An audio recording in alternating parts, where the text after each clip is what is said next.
Saúde mental e bem-estar no trabalho estão na pauta de muitas empresas porque mexem com o cotidiano de qualquer corporação. Os cuidados passam por capacitar a liderança e adotar um modelo adequado de trabalho, entre outras coisas. Meu nome é Cássio Politi e é disso que a gente vai tratar hoje aqui no podcast Robert Half Talks. No Robert Half Talks, você está convidado a participar de discussões relevantes para se preparar para o futuro do trabalho e se adaptar a um mundo em transformação. Um podcast da Robert Half, a maior especialista de soluções em talentos. Para a conversa de hoje, eu tenho a satisfação de receber duas convidadas aqui no podcast. A Ana Paula Lima, que é coordenadora de saúde mental da CarePlus. Olha, a CarePlus é uma operadora de saúde premium, né? Faz parte de um grupo gigantesco, que é o Grupo Bupa, maior operadora de saúde do mundo. E a CarePlus tem um cuidado especial com saúde mental, né? Tem programas pioneiros nesse sentido. E esse cuidado com saúde mental e também com saúde física vem de antes da pandemia. Não é que ela pegou a carona aí desse problemão que o mundo todo enfrentou da pandemia com saúde mental. Não, isso já vinha de lá, de antes, né? E claro que a pandemia trouxe esse assunto, né, para um destaque muito maior, deu muito mais holofotes para esse assunto que é tão importante e por isso que a gente trata hoje aqui. Ana Paula, muito bom ter você aqui. Obrigado por aceitar o convite para esse bate-papo. Pessoal, é um prazer estar aqui com vocês. Hoje eu estou à frente aí da organização e coordenação dos programas de saúde mental da CarePlus, né? E é sempre bom receber um convite como esse, de poder falar de um assunto que atravessa todos nós, né? Não tem ninguém imune a essa temática.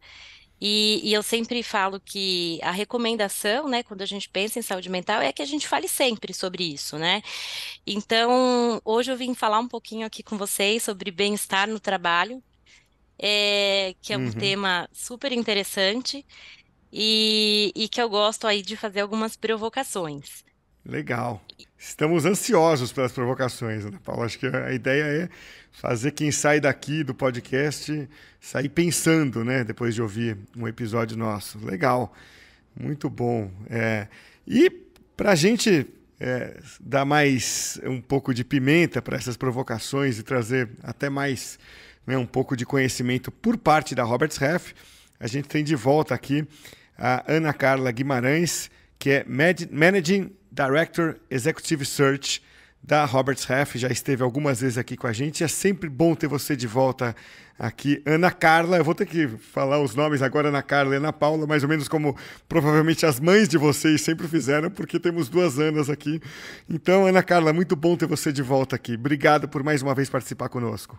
Obrigada, Cássio. Muito bom fazer essa dupla com a Ana aí. Tenho certeza que a gente vai trazer muitos aspectos importantes para todo mundo que está ouvindo aí esse podcast. É isso aí. É um tema, né? A Ana Paula já trouxe um pouquinho aí da pitada do bem-estar no trabalho. É um tema amplo.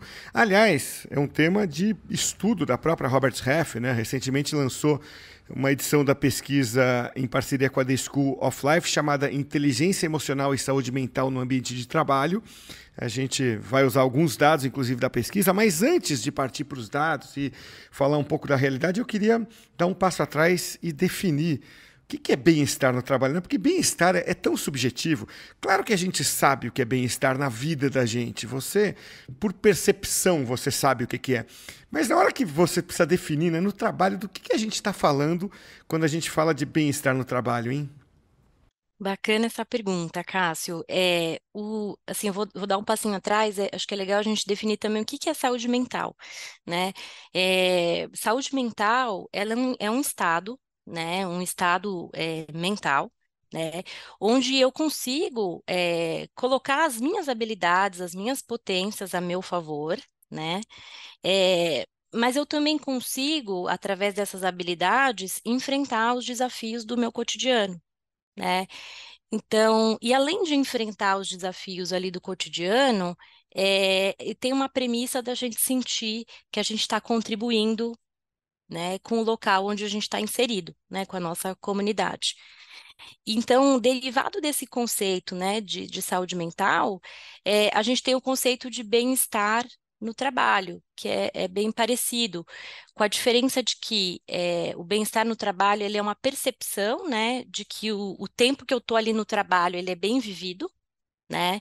Quer coisa melhor do que olhar no relógio e falar, nossa, né? Tempo passou, que rápido, né? Então, essa sensação, claro que isso não é todos os dias, mas isso atravessa, né, a pessoa, o colaborador, e esse trabalho ele é vivido com uma certa motivação, né? Com a sensação de que o que eu estou fazendo tem um valor, né? Que ele é útil para alguma coisa. Então, esse é o conceito, assim, a definição oficial, né, do bem-estar no trabalho. É claro que não é todo momento que a gente se sente deste modo, né? Mas ele atravessa e perpassa ali o meu cotidiano, né? Então, eu acho interessante você ter citado essa pesquisa, porque a pesquisa fala que nem sempre foi assim, né? O conceito de bem-estar no trabalho, né? Esse é um conceito que ele vai mudando ao longo do tempo.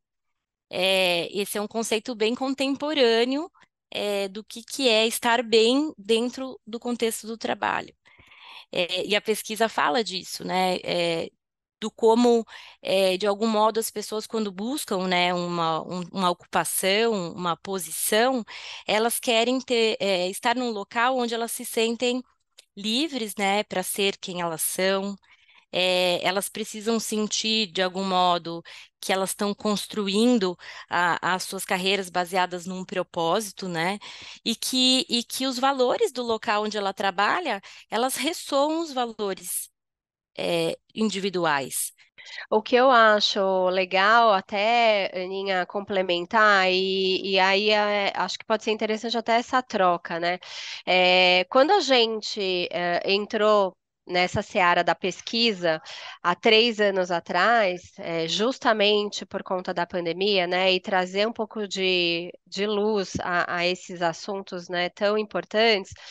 Quando a gente fala, né, dessa conscientização aí sobre a saúde mental e o bem-estar no trabalho, eu vou falar um pouco sobre o que aparece nas minhas entrevistas e nas minhas conversas com o nível executivo, média gerência e qualquer profissional que eu troco informação, né?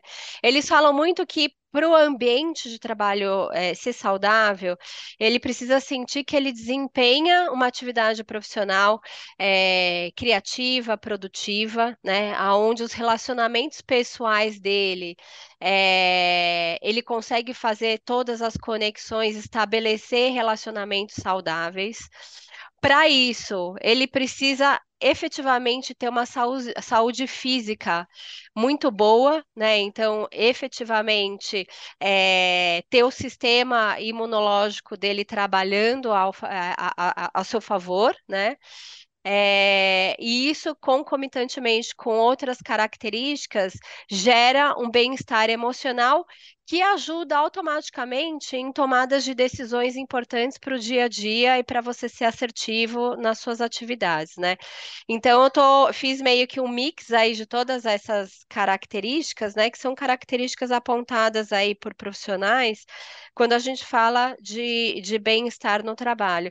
E eu acho que isso linka muito com a pesquisa, até porque o bem-estar no trabalho liga diretamente a um ponto muito importante, que é a questão do ambiente tóxico, né? Que ele é o principal motivador aí para as pessoas pedirem demissão, né? Então, um ambiente de trabalho não saudável, onde o profissional ele não encontra todas essas características, né, que a gente está falando desde o início, gera um pedido de demissão, né? Então, queria saber sua opinião sobre esse ponto, né? Sobre esse ambiente tóxico, e como que você está percebendo o pedido de demissão nesse sentido. Bacana, Ana. É, Até voltando um pouquinho, né? Eu falei que não ia falar só da pandemia, que a Care Plus não se preocupa com saúde mental a partir da pandemia, mas tem um evento importante que acontece em 2022, que é uma união da Organização Mundial de Saúde com a Organização Internacional do Trabalho, né, indicando pela primeira vez, assim, de um jeito muito concreto, que a gente treine gestores, líderes a, a fazer um bom suporte psicológico, né, aos seus colaboradores. Isso nunca tinha aparecido dessa forma, né? E eu acho que vai de encontro a essa preocupação, né? Porque quando a gente pensa o que torna um ambiente tóxico, né? O que faz um ambiente ser tóxico, a gente precisa iniciar ali na etapa número 1 de formar as pessoas, né? A ter um bom letramento em saúde mental, né? A gente sempre fala que essa é o step 1, né? Eu preciso saber o abecedário da saúde mental, porque senão o ambiente se torna tóxico e eu nem identifiquei, né, o que está acontecendo. E uma coisa interessante em saúde mental é que os quadros, eles se agravam, né, mas eles não começam agravados. Né? Então, isso nos dá a possibilidade de no dia a dia fazer um investimento nessa temática, né?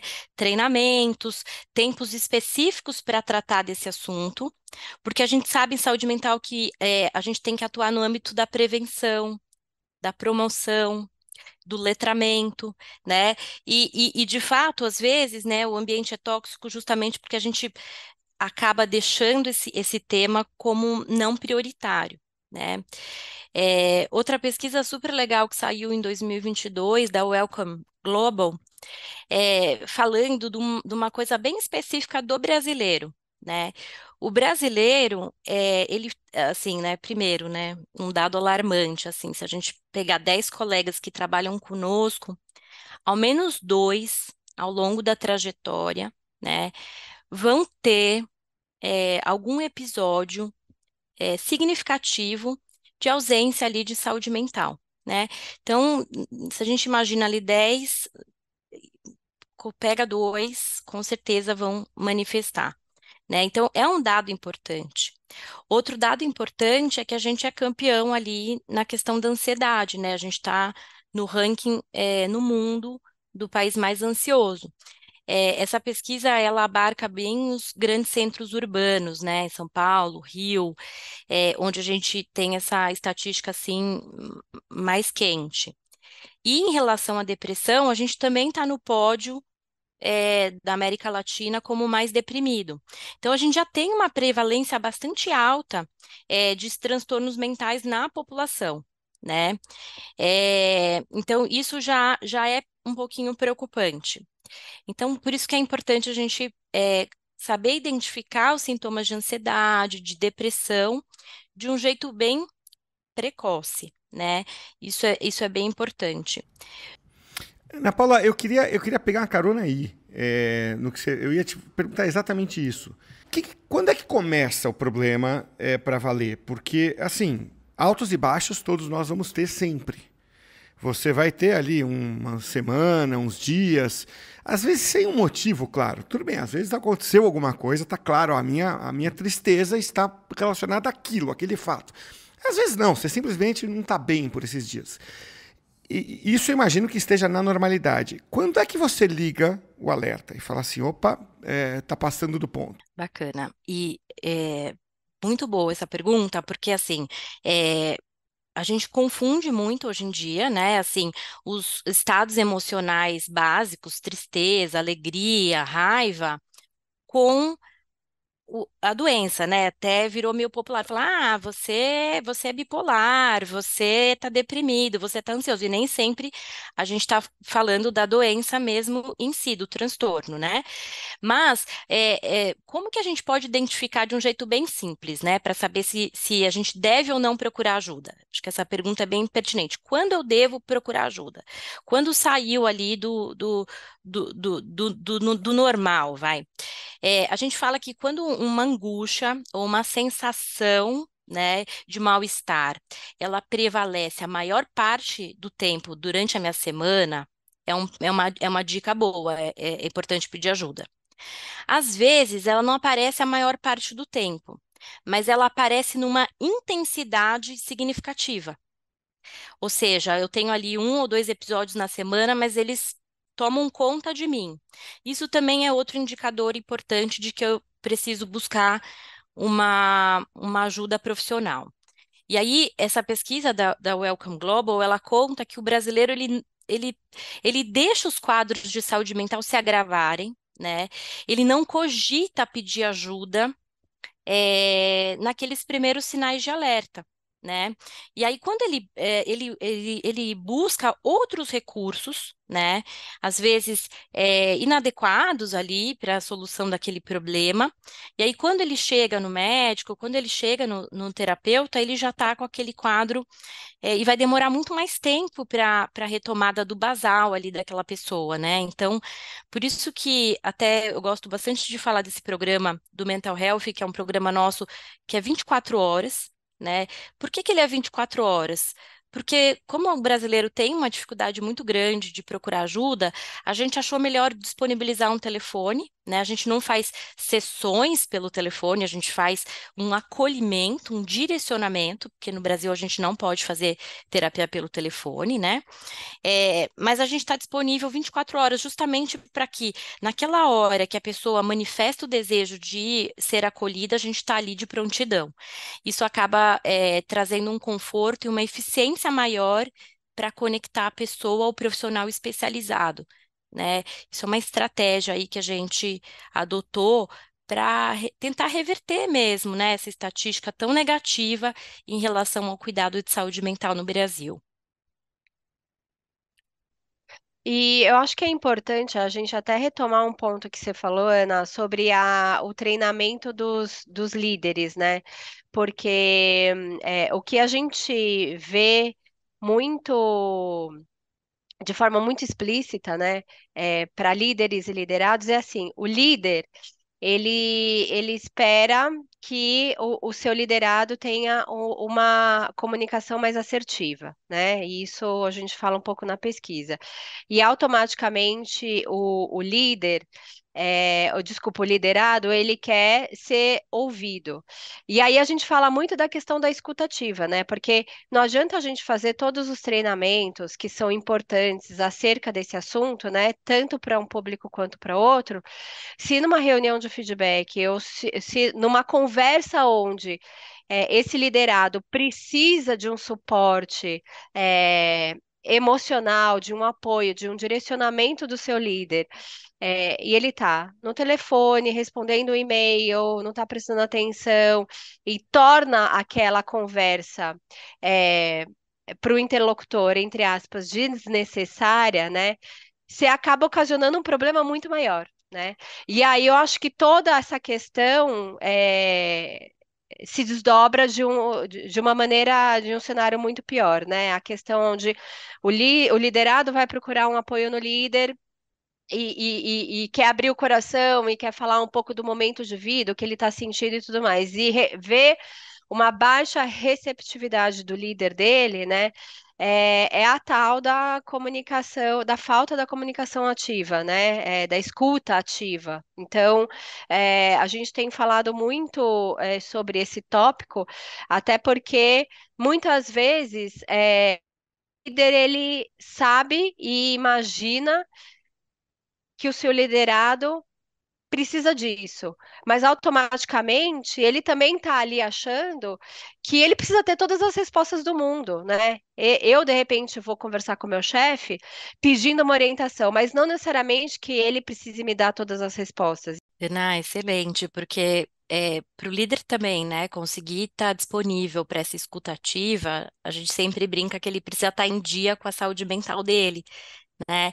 Então, É lógico. esse acho que é além, né, de saber identificar ali do time dele, da equipe dele, quem é, né, quem de repente precisa de um olhar mais empático, precisa, né, tá, enfim, demanda, né, uma valorização maior, um desenvolvimento maior, na medida que ele está em dia com a saúde mental dele, né, que ele consegue fazer as pausas ativas, fazer o momento de respiração e de identificar como ele está se sentindo, porque é difícil a gente escutar alguém quando a gente está com baixa disponibilidade, né? Então, por isso que a gente sempre fala de que o líder ele precisa ter essa conexão consigo mesmo, acho que esse é o primeiro passo, para daí conhecer um pouco melhor como é que ele pode ajudar.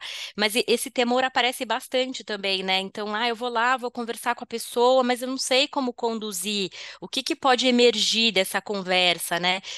Isso também traz muita insegurança para os líderes, né?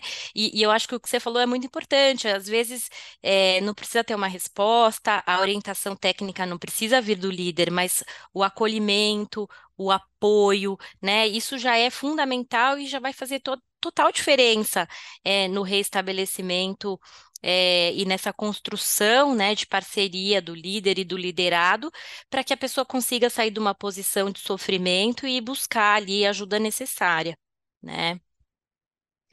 Não, e esse ponto que você falou do apoio e do acolhimento vai, assim, diretamente a um dos tópicos da nossa pesquisa, né, com a The School of Life, porque o apoio e o acolhimento, eles são destaques entre os fatores mais importantes do trabalho, tanto para um público quanto para o outro, né, então, até pegando a pesquisa aqui, né, as duas primeiras respostas, né, para os líderes 65% dos líderes buscam, né, um ambiente de trabalho que apoia e que acolhe.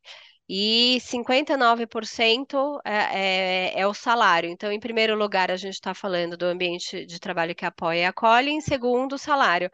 Para os liderados, o primeiro ponto é o salário, e em segundo é o ambiente de trabalho que apoia e acolhe, ou seja, o acolhimento como um todo, né, de fato é uma característica, se não é a primeira, é a segunda, para as duas esferas, né? Então, o quanto que isso está totalmente também atrelado à atração e retenção dos talentos, né? Porque não adianta eu ter um pacote salarial muito bom, mas um ambiente tóxico, um ambiente que não me sinta apoiado, acolhido. Então, eu acho que tudo isso corrobora com o que a gente está falando nesse sentido, Tem né? uma coisa que está aqui na minha cabeça, né, ouvindo vocês, que tentando chegar na raiz do problema, ou numa das raízes, né, acho que são várias raízes do problema aí.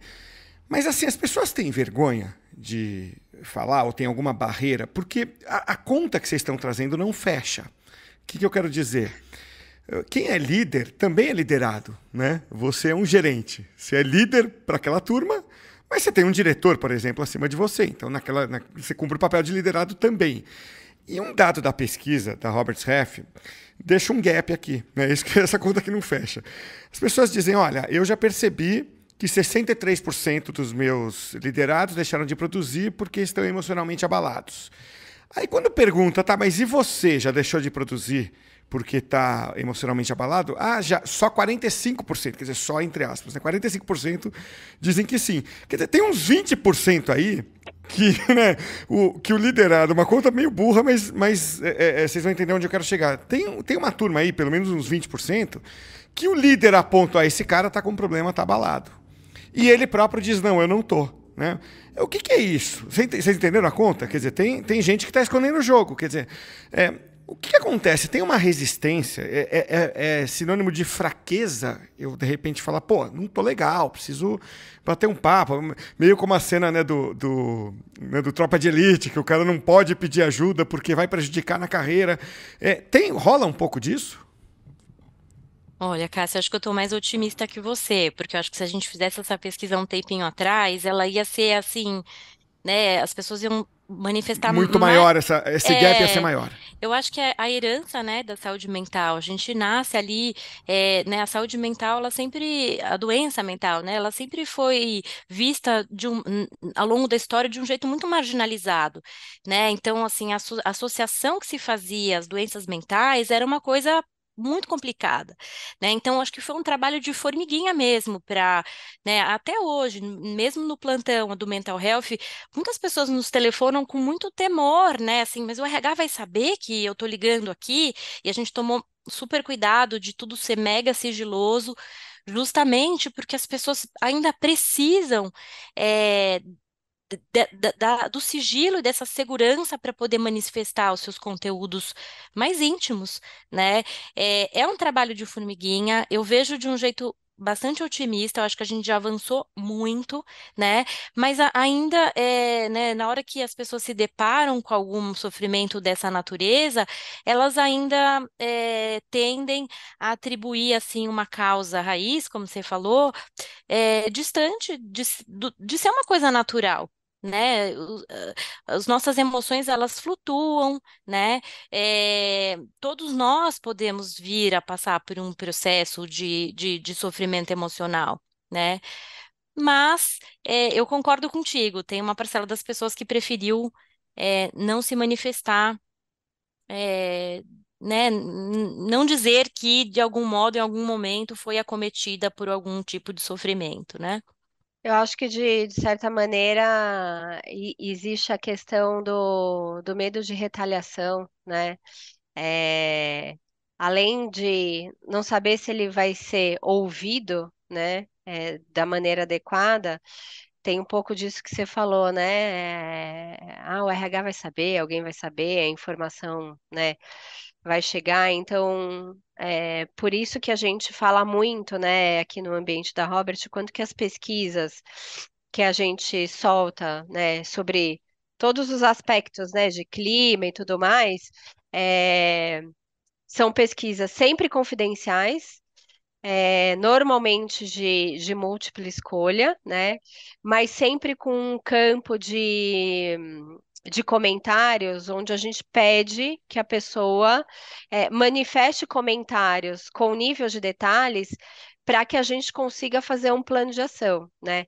E aí, seja no subsistema de saúde mental, seja no subsistema de clima organizacional, mas qualquer fator relevante onde a pessoa consiga abertamente dar exemplo do que incomoda ou do que a deixa muito feliz, é subsídio e material importante para a gente, né, enquanto líderes aqui, de conseguir, junto com o time, montar um plano de ação, e isso a gente tem a cada semestre aqui na Robert, né? Então a gente efetivamente é, incentiva as perguntas, as respostas abertas, né? Me conta, você não precisa me falar quem você é, mas me conta o que que te desmotiva, o que que te faria pedir demissão, o porquê que você não recomendaria, por exemplo, a Robert Half para um amigo seu vir trabalhar ou não, ou o que que você gosta muito e que a gente pode continuar fazendo. Então, eu acho que promover esse ambiente de comunicação aberta, né, onde a pessoa saiba que aquele assunto de alguma maneira vai ser endereçado sem ter nenhum tipo de retaliação, né, a gente fala de caças às bruxas, né, dá muito certo e a gente vem experimentando isso já há alguns anos e efetivamente dá muito certo. E a gente, cada ano que solta a pesquisa, a gente se surpreende com o nível de profundidade e sinceridade que os colaboradores colocam na pesquisa, porque eles entenderam, né, que ao longo dos anos a coisa foi evoluindo e que toma essa ação efetiva para aquilo, né? Então, acho que isso é um ponto que todas as empresas deveriam pensar, né? De alguma maneira, assim, pensam, mas se não incentivam, né, uma comunicação aberta e talvez não chegaram ainda no resultado, né? Revisitar isso, né? Por que que não chegou no resultado ideal para poder tomar um plano de ação assertivo, né? Mas enfim, eu acho que de qualquer maneira é um assunto que todos os fóruns aí, não só de saúde mental, mas aí a gente fala de inclusão, de etarismo, a gente se desdobra para vários assuntos, né, Ana? Não, e pegando um gancho seu, eu acho que esse é um dos grandes pilares ali do bem-estar no trabalho, que é a tal da segurança psicológica, né? Então, se a gente não está seguro naquele contexto, é muito difícil a gente conseguir, né, manifestar as nossas dores, né? Então, por isso que esse tema, eu acho que esse tema diversidade e segurança psicológica é o tema de 2023, né, dentro do âmbito da saúde mental. Porque não adianta, você pode ser o melhor profissional do mundo, mas se você está com medo, né, você pode ter toda a técnica, todo o instrumental nas suas mãos, mas se você tem o temor ali, né? Então, várias pessoas telefonam, às vezes falam, eu já estou prestando a OAB 5 vezes, né? Não é uma prova difícil, mas por que que eu não estou conseguindo passar? Às vezes, aí você consegue mensurar o quanto o temor, o medo, ele acaba sendo, né, uma variável que paralisa. Né? Então, quando a cultura, né, tem um ambiente que, né, onde eu posso trazer as minhas fragilidades e não vou ser retalhado por isso, a a coisa flui de um outro jeito, né? Assim, a produtividade flui de outro jeito, né? Agora, quando a gente tem um problema pessoal, né, você vai se abrir com alguém, um parente, um amigo, o que normalmente a gente faz, né? Não é regra, mas é uma coisa muito comum. Pô, vamos sair, vem aqui em casa, sabe? Vamos sentar em algum lugar, tal. Podia fazer pelo Zoom, né? Mas a gente ainda vai lá, tem algum fator ali que deve ter alguém explicando o que esse olho no olho, essa presença física ainda ajuda nesse tipo de conversa. Transportando isso para a nossa conversa de hoje aqui, eu imagino que seja mais ou menos a mesma coisa em muitos aspectos, né? Aonde eu quero chegar? No híbrido, né? Ou no trabalho remoto. Atrapalha de algum jeito, porque a gente na pandemia experimentou isso de uma forma forçada. Como é que é você conversar com as mesmas pessoas sem estar no dia a dia junto com elas e às vezes contratar pessoas, passar a conhecer aquelas pessoas sem nunca ter visto pessoalmente. Então, minha pergunta é essa, o formato de trabalho online, remoto, híbrido, ajuda, atrapalha de alguma forma? Eu iria muito na linha da flexibilidade, né? Porque vamos pegar, na época do desconhecido, né? O que que era a pandemia, como que se deveria tratar, qual que iriam seus impactos e tudo mais, né? Para a saúde, a gente não tinha a questão de flexibilidade, né? A gente tinha o modelo 100% home office. Depois que as coisas foram avançando, evoluindo, vacina, as pessoas saindo de casa e sentindo a necessidade das conexões genuínas, né? A gente percebeu que nem ao céu nem à terra, né? Então, assim, 100% do modelo home office não é uma probabilidade. E 100% do modelo presencial também não. O que a gente precisa é dar flexibilidade, né, para os profissionais, e ao mesmo tempo entender o que que as pessoas precisam, né? E aí, para você ter mais subsídios para entender o que que esse colaborador precisa, você precisa estar no dia a dia com ele, né? Eu não estou dizendo de novo que são todos os dias da semana, mas uma certa flexibilidade é o que a gente vê acontecendo, né? O trabalho híbrido, ele já é o novo modelo de trabalho, né? A gente ainda percebe que tem os extremos, percebe, mas é assim, é uma minoria de uma minoria de uma minoria, né? E você ter a flexibilidade de uma certa forma te ajuda a criar as conexões, a criar os laços, a criar as relações pessoais mais profundas e você poder ter acesso àquele colaborador que começou numa pandemia, que você não contratou ele presencialmente, que você não formou ele presencialmente, mas que agora, de certa maneira, com o modelo flexível de trabalho, qualquer interação é ouro, né? E, Cássio, pegando o gancho da Ana, a gente tem várias clínicas próprias de telepsicologia dentro da CarePlus, né? E a gente se colocou muito essa dúvida. E agora, né? Vindo a telepsicologia, as pessoas vão querer vir aqui no consultório, né? Olhar no meu olho, encontrar o terapeuta presencialmente. E a estatística é bem parecida com a pesquisa, mesmo no contexto do trabalho, ou seja, no contexto da psicoterapia, as pessoas aderiram muito bem a esse modelo de telepsicologia, né? É uma minoria que gosta de ir presencial. A gente até percebe que eles gostam de ir no primeiro dia para conhecer o terapeuta, mas depois o segmento se dá de modo remoto. Tá?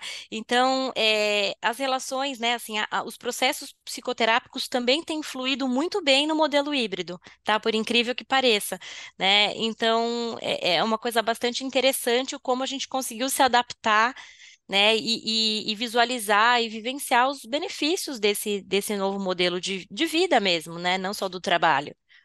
Não existe perda, né, Ana? Pelo que a gente está percebendo, existe aí um ganho de tempo nesse sentido, né? E eu acho que é interessante você colocar esse ponto, né? A primeira interação ela é presencial justamente para ver qual que é a empatia que você vai ter, né, com o psicólogo e tudo mais, mas eu acho que não existe uma perda, né? Existe, na verdade, uma otimização do tempo, e eu acho que para tudo a gente tem falado bastante. é, Nesse sentido, que o executivo, o líder, o liderado, ele tendo realmente esse ambiente onde ele consegue navegar dessa forma, ajuda bastante a ele não se sentir menosprezado, né, de certa forma. Puxa, que papo bom com vocês. Eu ficaria o resto do dia aqui conversando com vocês, porque é muito prático o jeito como vocês estão trazendo as coisas. Acho que todo mundo que ouviu, eu inclusive, né, começar por mim, identificou o que vocês estão contando e comentando em algum momento das suas vidas, talvez no momento presente até para muita gente, porque é um tema muito presente. Nossa, precisamos voltar a esse tema mais vezes, né? Porque eu acho que basta você olhar para o lado, para sua família, para sua equipe, vai ter alguém, né, demandando um cuidado, né? E acho que a forma como vocês trouxeram com muita ponderação e muita informação técnica, muita pesquisa, ajudou demais. Então, Ana Paula, te agradeço muito pelo papo de hoje. Muito gostoso conversar com você, especialmente sobre um tema tão sensível e tão importante. Obrigado, viu? Obrigada a vocês, gente. Eu estou à disposição aí para o que vocês precisarem. A gente também está à disposição sempre. E, Ana Carla, obrigado por mais uma vez participar com a gente, trazer as suas contribuições aqui para o podcast. Imagina, eu que agradeço e agradeço aí os inputs super importantes que a Ana trouxe também. Foi super positivo para essa conversa robusta que a gente teve hoje.